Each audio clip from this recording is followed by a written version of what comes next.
আমরা রবের কাছে আসুন আজকের এই দিনে এই সময়ে গতকালকে বিমান দুর্ঘটনায় যারা শহীদ হয়েছেন তাদের জন্য একটু হাত তুলে দোয়া করি।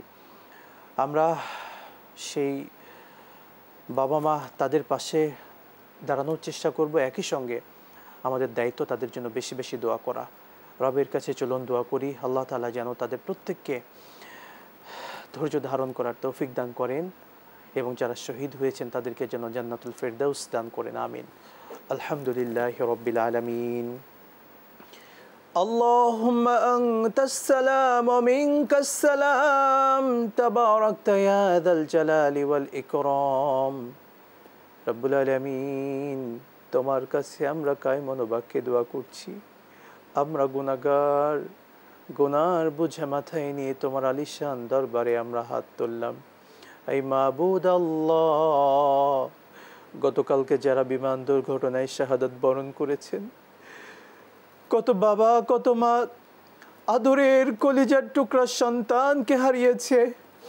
রব্বুল আলামিন, যে কলিজার টুকরা সন্তান বাবা মায়ের কাছে অতি আপন অতি প্রিয়, বাবা মা বারবার সেই সন্তানের কথা স্মরণ করছে।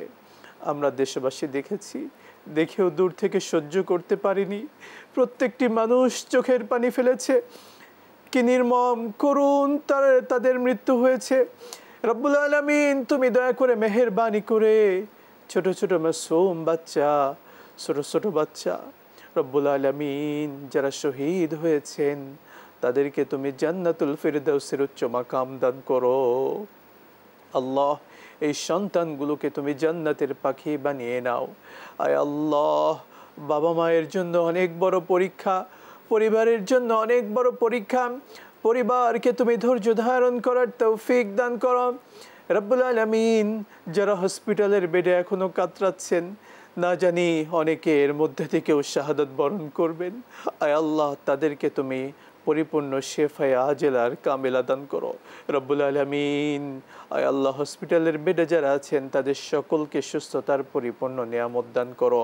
আমাদের এই দেশকে কঠিন বিপদ থেকে হেফাজত করো, হঠাৎ দুর্ঘটনা থেকে হেফাজত করো। আমাদের সবাইকে তোমার প্রিয় বান্দা হওয়ার তৌফিক দান করো। রব্বুল আলামিন, আমাদের মৃত্যুর সময় সবার জবানে নসিব করে দিও লা ইলাহা ইল্লাল্লাহু মুহাম্মাদুর রাসূলুল্লাহ।